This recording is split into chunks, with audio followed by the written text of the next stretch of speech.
Hello दोस्तों, स्वागत है आप सभी लोगों का हमारे यूट्यूब चैनल पर। दोस्तों, आज हम आपको रेलवे ग्रुप डी और आरआरबी एनटीपीसी का रामबाण उपाय बताएंगे। क्या करना है आपको और कैसे आपको अपनी रणनीति तैयार करनी है, वो सारी बातें डिस्कस करेंगे जो आपको एग्ज़ाम निकालने में 100% आपको फ़ायदा पहुंचाएंगी। दोस्तों, 2019 में मैंने जो है इसका फॉर्म भरा था। इसके जो पेपर 2022 में हुए और ज्वाइनिंग इसकी 2023 में हो गई, चूँकि कोरोना के कारण लेट हुआ था। तो आइए आइए हम आपको बताते हैं कैसे आपको इस बड़े एग्ज़ाम जो एनटीपीसी है और जो रेलवे ग्रुप डी है, इसको आपको कैसे क्रैक करना है। क्योंकि इसमें कंपटीशन बहुत है, पूरा भारत भाग लेता है और वैकेंसी भी बड़े स्तर पर आई थी पिछली बार। और उससे पिछली बार भी 18 में भी बड़े स्तर पर आई, 19 में भी बड़े स्तर में आई। अब उम्मीद है 2024 में भी आपको बड़े स्तर पर वैकेंसी देखने को मिल सकती है। क्योंकि जो भी अभी एलपी और टेक्नीशियन की भर्ती आई थी, उनमें वैकेंसी कम थी और उनकी वैकेंसी को इंक्रीज कर दिया गया है। तो अब जो आपकी रेलवे ग्रुप डी की जो वैकेंसी 10,000 के समथिंग आने की थी, हो सकता है वो 50-60 के करीब में आए। तो आप सभी लोगों को बनता है कि तैयारी आप शुरू कर दें, और जिन्होंने पहले से भी कर रखी होगी वो देखें। और आपको पूरी रणनीति हम आपको बताएंगे और पूरा अनुभव आपके साथ शेयर करेंगे। दोस्तों, आइए सबसे पहले जो इसका सिलेक्शन प्रोसीजर देख लेते हैं, वो क्या है रेलवे ग्रुप डी का। रेलवे ग्रुप डी हो या एनटीपीसी हो, तो सबसे पहले आपको कंप्यूटर बेस्ड टेस्ट देना पड़ेगा, जिसको हम लोग सीबीटी बोलते हैं। और जो रेलवे का है, रेलवे ग्रुप डी में तो सिर्फ एक ही होता है इसमें। चूँकि 2019 में इन्होंने 2 कर दिए थे, फिर धरना प्रदर्शन बच्चों ने किया तो फिर एक ही रह गया।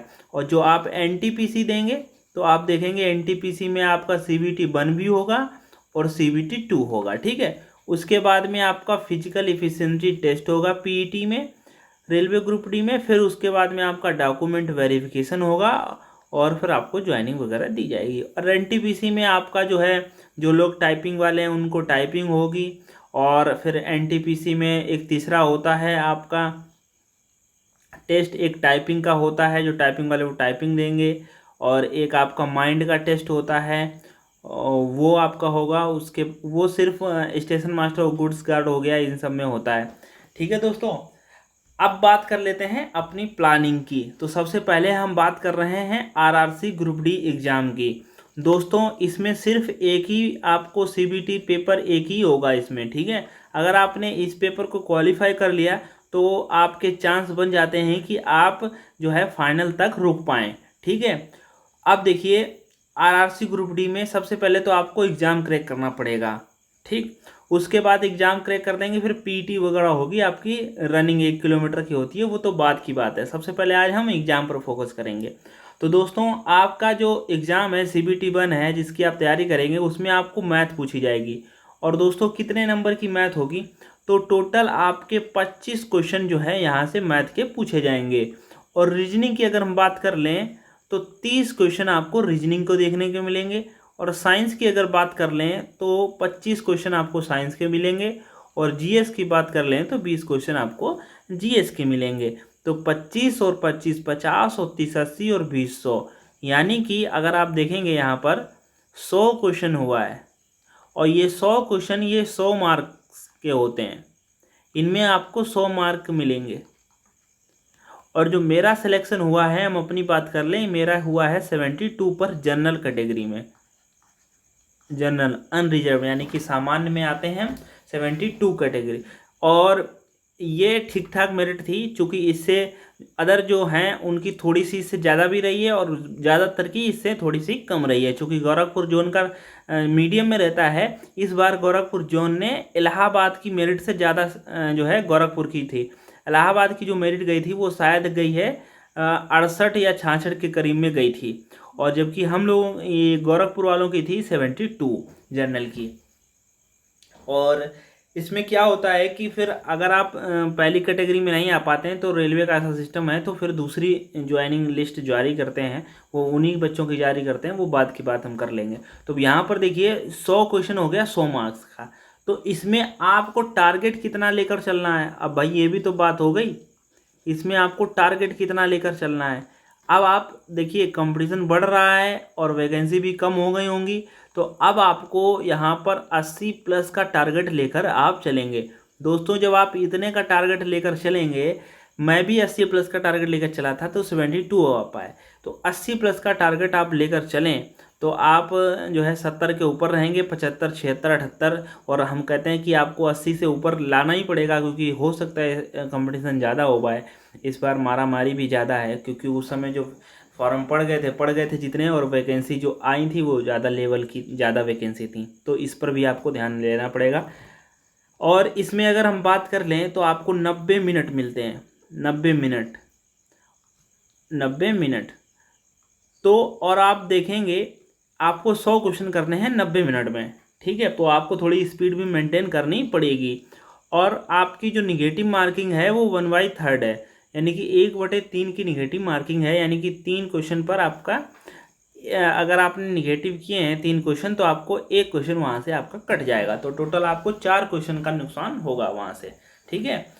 और पॉइंटों में लोग रह जाते हैं। मैं भी कई बार यूपीएसआई में 1 नंबर से रहा, एनटीपीसी जो है 2 नंबर से रुका था मेरा। तो मैथ आपकी 25 हो गई, रीजनिंग 30 हो गई, साइंस 25 हो गई, जीएस 20 की हो गई, ये सारी चीज़ें हमने आपको बताई। अब इसमें ये हो गया इसका आरआरसी ग्रुप डी का सिलेबस, ठीक है। अब दोस्तों क्या करना है आपको, इसके बाद आप थोड़ा सा एनटीपीसी का सिलेबस देखिए, फिर हम आपको थोड़ा बताएंगे और सजेशन।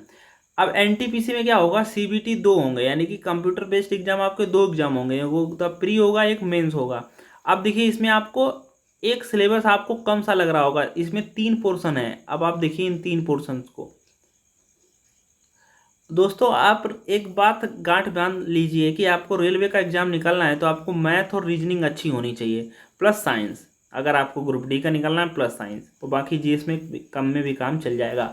आप देख रहे होंगे कि मैथ 25 की है, रीजनिंग 30 की होगी, तो 30 और 25 55 और साइंस 25 80, तो यही हो गए। और जीएस अगर आपने थोड़ी भी पढ़ी होगी 10 नंबर की बढ़ा लेंगे तो 90 हो जाएंगे। तो मैथ रीजनिंग में आपको पूरा पूरा स्कोर करना पड़ेगा, और साइंस में 25 में आपको 20 लाने पड़ेंगे, और जीएस में 10 लाने पड़ेंगे।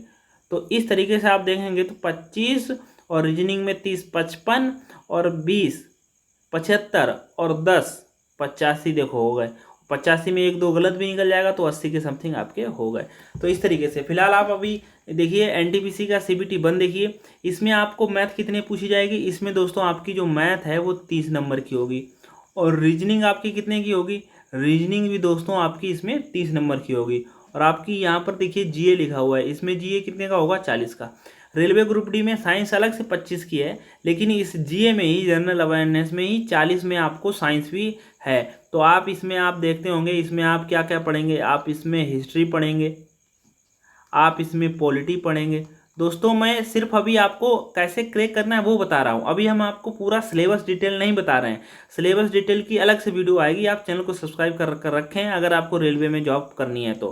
हिस्ट्री हो गया, पॉलिटी हो गया, फिर आप इसमें जियो पढ़ेंगे, फिर आप इसमें इकोनॉमी पढ़ेंगे, और फिर आप इसमें वो भी पढ़ लेंगे आप जो पर्यावरण संबंधित है, इन्वायरमेंट। और फिर आप इसमें क्या पढ़ेंगे, फिर आप इसमें साइंस पढ़ेंगे। और साइंस में भी आप 3 चीज़ें पढ़ेंगे, आप इसमें एक फिजिक्स पढ़ेंगे, आप इसमें केमिस्ट्री पढ़ेंगे, आप इसमें बायो पढ़ेंगे। तो इन सब में आप देखेंगे जब हम सिलेबस बताएंगे तो डिटेल में आपको कौन से भाग को कवर करना है ज़्यादा और कौन से भाग को छोड़ना है, ये सारी रणनीति भी तैयार करनी पड़ेगी दोस्तों। मैथ आपको देखो 30 की है, अगर रीजनिंग 30 की हो गई। अब ये टोटल हो गया 30 और 30 60 और 40 100, तो ये 100 क्वेश्चन हो गए। तो यहाँ पर भी दोस्तों क्वेश्चन यहाँ पर प्री में भी 100 हैं, और आपको नंबर भी कितने मिलेंगे, 100 मार्क्स ही मिलेंगे। अब बात कर लें इसमें हमको कितना टारगेट करना चाहिए, तो दोस्तों वही प्रक्रिया यहाँ पर भी है। यहाँ पर भी आपको 80 के जो है प्लस में ही टारगेट आपको लेकर चलना है। यहाँ पर भी आपको 80 प्लस का टारगेट जो है आप लेकर चलेंगे यहाँ पर भी, ठीक है। अब देखिए सीबीटी 2 का सिलेबस देखिए। अब सीबीटी 2 में देखिए आपको देखो वही मैथ है, वही रीजनिंग है, वही जनरल अवेयरनेस है, देखिए वही चीज़ है। बस यहाँ पर आपको उन लोगों से फाइट करनी पड़ेगी जो अपने आप में धुरंधर है। लेकिन यहाँ पर आपको मैथ देखिए कितने नंबर की आएगी दोस्तों, यहाँ पर आपकी मैथ हो जाएगी 35 की, यानी कि 30 की जगह 35 की, और रीजनिंग भी 30 की जगह कितने की हो जाएगी, 35 की, और जीए जो पिछली बार 40 की थी वो 50 की हो जाएगी। बस नंबर ऑफ क्वेश्चन बढ़ा हुआ है, सिलेबस बिल्कुल वही है, पढ़ना बिल्कुल सेम ही है, बिल्कुल सेम ही पढ़ना है, बस नंबर बढ़े हैं। इस बार आपको 120 क्वेश्चन हो गए और 120 नंबर मिलेंगे, 120 मार्क्स।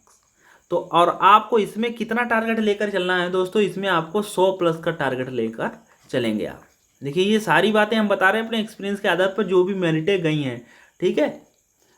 और इसकी पीडीएफ भी आपको मिल जाएगी, लिंक जो है डिस्क्रिप्शन में दिया है व्हाट्सएप चैनल का, वहाँ पर आप ज्वाइन कर लीजिए, तो ये सारी पीडीएफ आपको मिलती रहेंगी जो काम की बहुत ही हैं। तो इस तरीके से आप जो है, अब आप देख रहे होंगे कि चाहें तो आप मैथ एनटीपीसी की तैयारी करें, चाहे तो एनटीपीसी सीबीटी 1 की हो गई, सीबीटी 2 हो गई, सेम तैयारी हो गई, और रेलवे ग्रुप डी की सेम तैयारी। देखो वही मैथ पढ़ना है, वही रीजनिंग पढ़ना है, वही साइंस पढ़ना है, वही जीएस पढ़ना है। अब यहाँ पर साइंस एक्स्ट्रा पढ़ रहे हैं। अगर आपने रेलवे ग्रुप डी की साइंस पढ़ ली है तो यहाँ पर आपको जब आप एनटीपीसी का पेपर देंगे तो उसमें साइंस की जरूरत नहीं पड़ेगी, क्योंकि आपने रेलवे ग्रुप डी की साइंस तैयार कर रखी है, वो साइंस आपकी तो पहले तैयार है। आपको हिस्ट्री पॉलिटी ज्योग्राफी आपने रेलवे ग्रुप डी में भी पढ़ना होगा, वही तैयार है। और मैथ रीजनिंग आपने रेलवे ग्रुप डी में भी पढ़ी है दोस्तों। अगर रेलवे ग्रुप डी की मैथ रीजनिंग आपने पढ़ ली है तो आपका एनटीपीसी का प्री तो अपने आप ही निकल जाएगा। जब आपको मेहनत करनी पड़ेगी, जब आप एनटीपीसी प्री क्वालिफाई कर लेंगे, रेलवे ग्रुप डी भी क्वालिफाई कर देंगे, एनटीपीसी जब सीबीटी 2 आएगा तो उसमें आपको लेवल थोड़ा हार्ड आएगा, इसीलिए आपको मैथ रीजनिंग और जीएस का लेवल बढ़ाना पड़ेगा। वो तो बाद की बात है जब आप एनटीपीसी 2 में पहुंचेंगे, अभी तो आपको पेपर ही निकालना है, पहला वाला ही निकालना है। तो इसीलिए आपको इन सब बातों पर आपको ध्यान देना है। ये आपको ओवरऑल व्यू मैंने आपको बता दिया है। अब देखिए दोस्तों, अगर आप अभी आपने क्या है कि हो सकता है एलपी में फॉर्म डाला हो सकता है आपने आरपीएफ में डाला हो सकता है आपने टेक्नीशियन में डाला हो। तो अगर आप इन तीनों में आपने फॉर्म डाल दिया है, जैसे एएलपी हो गया आपका, टेक्नीशियन वाला हो गया, आपने आरपीएफ हो गया, इसमें अगर आपने फॉर्म डाल दिया है और आपको अब आगे आपको रेलवे ग्रुप डी में डालना है और एनटीपीसी में डालना है, इसमें आने वाली वैकेंसी है। तो इतनी चीज़ों में आप देखेंगे सेम प्रोसेस है, सेम सिलेबस है, सेम चीज़ें आपको अप्लाई करनी पड़ेंगी। एलपी में थोड़ा टेक्निकल आपको अलग से पढ़ना पड़ेगा, ठीक है। अब देखिए सेम पढ़ना है सब कुछ। अब आपको बात कर लेते हैं आपको क्या करना है इन सभी में। जो भी चीज़ें आपने इसमें फॉर्म डाल दिए हैं अब आपको इसमें डालना है, तो इन सब में आपको क्या करना है। तो सबसे पहले दोस्तों क्या करें, आपके जो भी एग्जाम्स आ रहे हैं, जो आने वाले हैं, अभी जो फॉर्म डाल के जो आप तैयारी करेंगे, देखो तैयारी तो आपको बहुत ही पहले से करनी पड़ेगी। रेलवे और एनटीपीसी ग्रुप डी की वैकेंसी ज़्यादा मात्रा में आती है। एलपी टेक्नीशियन आरपीएफ में जिसने नहीं डाल पाया है वो भी देखें, जो डालनी है वो भी देखें। पूरा वीडियो देखना दोस्तों, एक एक बात बहुत ही काम की एक्सपीरियंस के आधार पर बताऊंगा। तो आपको 4 से 5 पॉइंट बताने हैं, वो आपको क्या करना है। सबसे पहले दोस्तों आपको क्या करना है, सिलेबस कंप्लीट करना है। क्या करना है दोस्तों, सिलेबस कंप्लीट करें। क्या करें, सिलेबस कंप्लीट आपको करना है, ठीक है। सिलेबस कंप्लीट करना है, पहला पॉइंट है। आपने जो भी, हम आपको एक वीडियो देंगे पूरा सिलेबस का, तो आपको क्या क्या सिलेबस में सबसे पहले कंप्लीट करना है वो आप वीडियो बने रहेंगे, वो आपको इसी चैनल पर मिल जाएगी 1-2 दिन में। फिर दूसरा, सबसे पहले आपको सिलेबस कंप्लीट करना है, और सिलेबस कहाँ से कंप्लीट करना है ये भी हम डिस्कस करेंगे उसी वीडियो में, ठीक है। उसी वीडियो में सिलेबस कंप्लीट करना है, यूट्यूब से किसकी वीडियो देखनी है, फ्री में लेना है, पेड बैच लेना है, ये सारी बातें हम डिस्कस करेंगे दोस्तों। और किसका चैनल फॉलो करना है, साइंस के लिए किसको फॉलो करना है, हिस्ट्री पॉलिटी ज्योग्राफी के लिए किसको फॉलो करना है, फ्री में कौन कौन सी वीडियो देखें, और हम फ्री में वीडियो कौन कौन से देख कर आज पास कर आप जॉब कर रहे हैं, ये सारी बातों पर डिस्कस करेंगे। फिर दूसरा पॉइंट है आपको PYQ। जब आपका सिलेबस कंप्लीट हो जाएगा फिर आपको क्या करना है, PYQ करने हैं और आपको प्रैक्टिस करना है।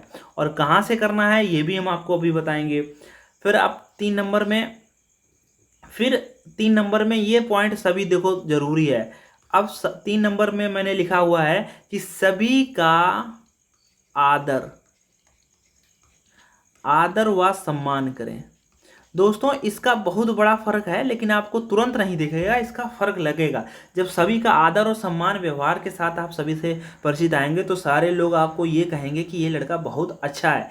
जब आप पर ये टैग लग जाएगा कि ये लड़का बहुत अच्छा है, पढ़ने लिखने में भी बहुत अच्छा है, आदर सम्मान भी करता है, तो आप पर एक ये टैग लग जाएगा और आप इस टैग को हटने नहीं देंगे। आप नहीं, आपके अंदर जो एक मन बैठा है जो आपको कुछ भी अच्छा काम करने से रोकता है, वो आपको प्रेरित करेगा, वो आपको कहेगा कि यार आप एक अच्छे आदमी हैं। अगर आपने कोई एग्ज़ाम क्रैक नहीं करा या कुछ भी अच्छा काम नहीं करा तो हमारे जो अंदर जो बैठा है एक पॉजिटिव एक निगेटिव, तो पॉजिटिव कहेगा यार बहुत ही अंदर से गलत महसूस होगा, तो उसी अभाव में आप अच्छे अच्छे काम करेंगे। दोस्तों यही टैग हमने भी अपने ऊपर लागू कर रखा था, हमने भी यही टैग ले रखा था। आप गांव समाज व्यवहार अपने हमारे रिश्तेदारी कहीं भी जाएंगे आपको मेरी सब तारीफ करते मिलेंगे, और इसी तारीफ की चिंता से ही लोग व्यक्ति आगे बढ़ने की कोशिश करते हैं कि कोई भी गलत काम ना हो जाए, जिससे हमारा जो है पूरा कैरियर और हमारे जो पूरे ऊपर जो टैग लगा है वो ख़त्म हो जाए। बहुत ही इंपॉर्टेंट पॉइंट है दोस्तों।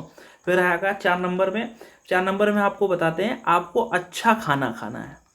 अच्छा मतलब ये नहीं 5 स्टार में आप चले जाएंगे कि सर ने कहा था अच्छा खाना खाना है। अच्छा खाना क्या होता है? अच्छा खाना होता है आपके लिए सात्विक भोजन।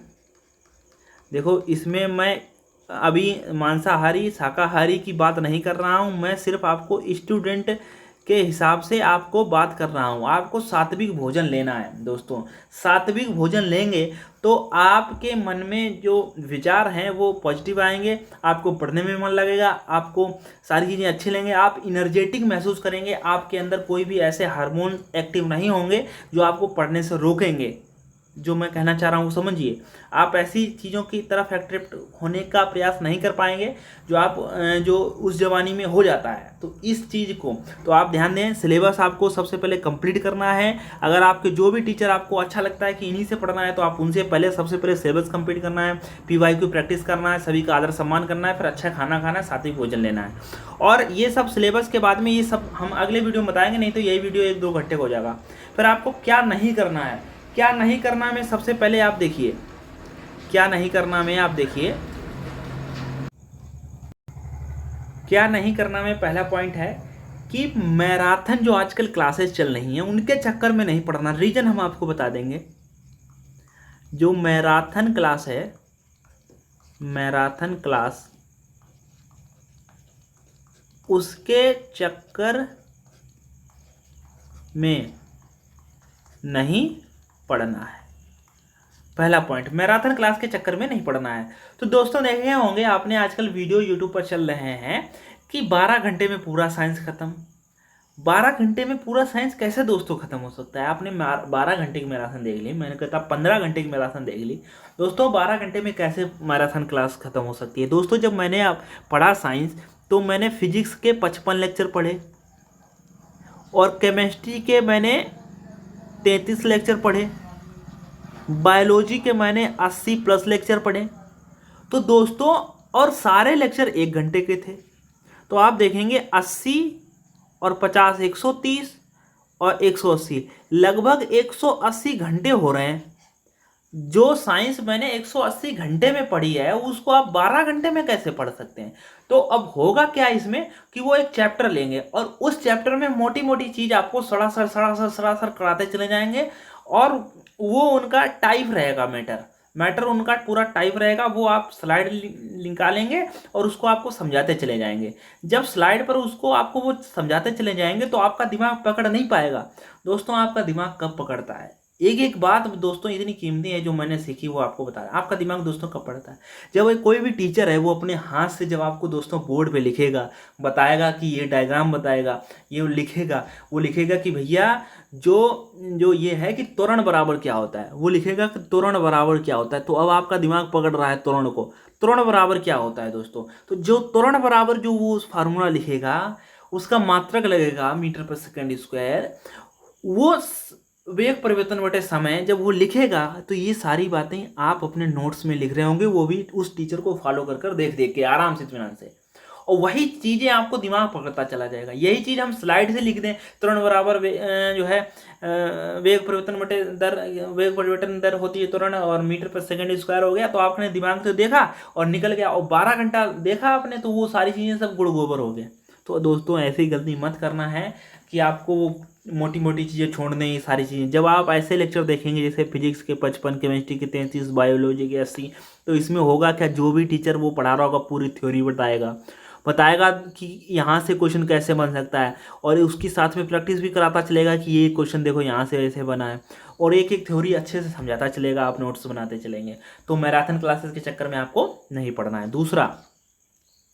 दूसरा ये है कि दोस्तों आजकल क्या हो रहा है, मैं भी देख रहा हूँ, रील्स ना देखें।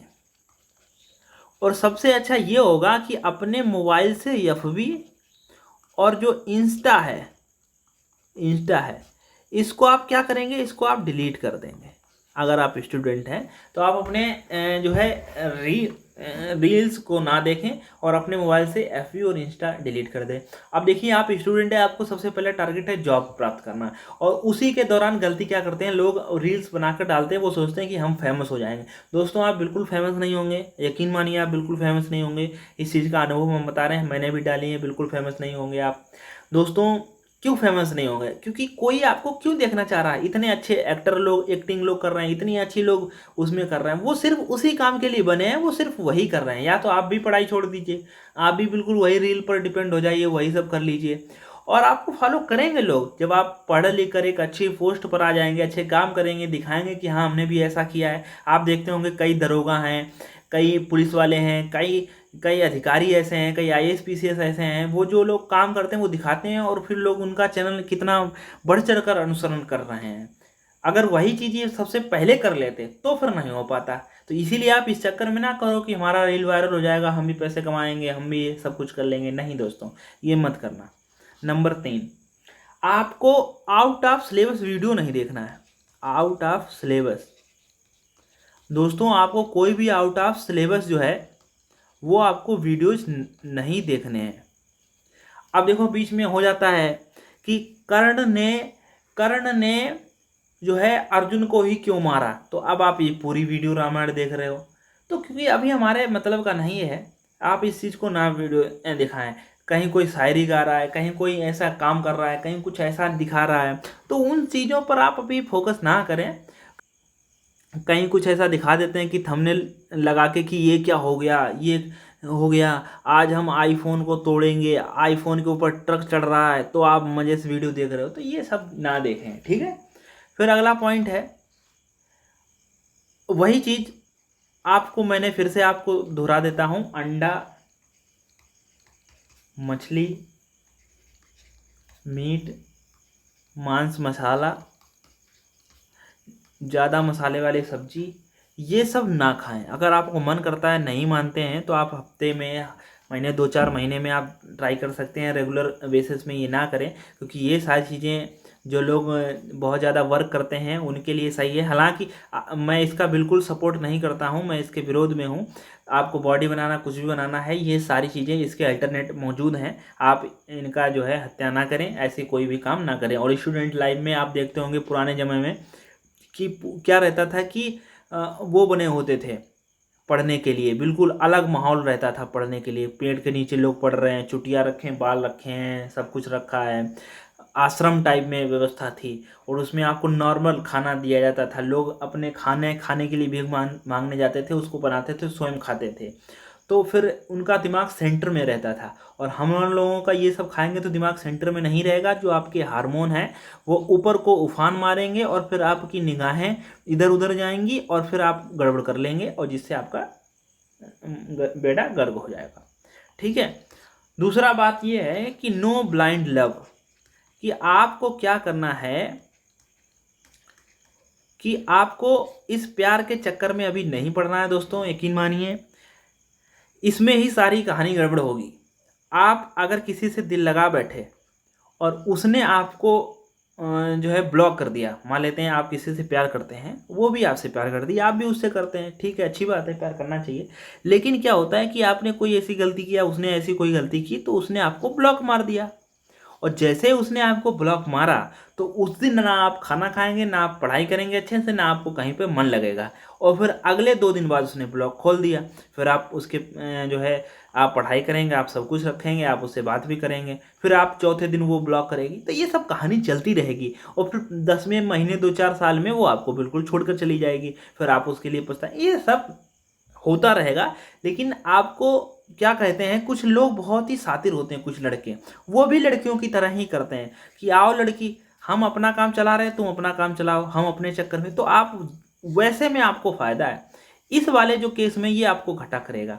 तो मैं किसी भी प्रकार के अभी तो फिलहाल इस सपोर्ट में नहीं हूँ। आप स्टूडेंट लाइफ में ये सब ना करें। हाँ, अगर आपका कोई जो गर्लफ्रेंड है जो है तो उसको आप पॉजिटिवली लें, मतलब जो है उसको अच्छे से प्रेम से बात करें, वो आपके साथ रहना चाहें, ठीक है ना, जाना चाहे जाए किसी के साथ। अगर दोस्तों वो जाना चाह रही है तो उसको ना रोकें, कहीं कुछ करना चाह रहे हैं तो उसको ना रोकें, कहीं कुछ भी हो रहा हो ना रोकें। आप ये ना सोचें कि ये चली जाएगी मुझे इससे अच्छी नहीं मिलेगी, आप इस चक्कर में ना पड़ें दोस्तों। अगर वो आपकी वफादार होगी तो आपको मरते दम तक वो आपका साथ निभाएगी या पढ़ने के लिए प्रेरित करेगी, अच्छे कामों के लिए प्रेरित करेगी। अगर वो गंदी होगी तो आप उसको कितना भी रखाएंगे तो वो स्कूटी पर किसी के साथ बैठकर जाती होगी, वो खाना किसी के साथ बैठकर खाती होगी।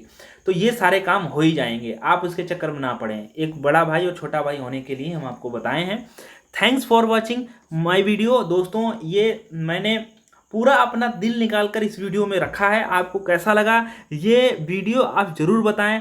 आप बताएं कि आपको ये वीडियो अच्छा लगा कि नहीं लगा, कमेंट जरूर करना है और लाइक तो शेयर करना ही करना है। फिर अगले आना वाला जो वीडियो है उसमें दोस्तों मैं आपको सिलेबस बताऊंगा और ये भी बताऊंगा कि आपको किस किस टीचर से क्या क्या सब्जेक्ट पढ़ना है और फ्री में पढ़ना है या पेड बैच लेना है, किसका फ्री बैच पढ़ना है, किसका पेड लेना है, ये सब डिस्कस करेंगे। धन्यवाद दोस्तों, फिर मिलते हैं नेक्स्ट वीडियो में।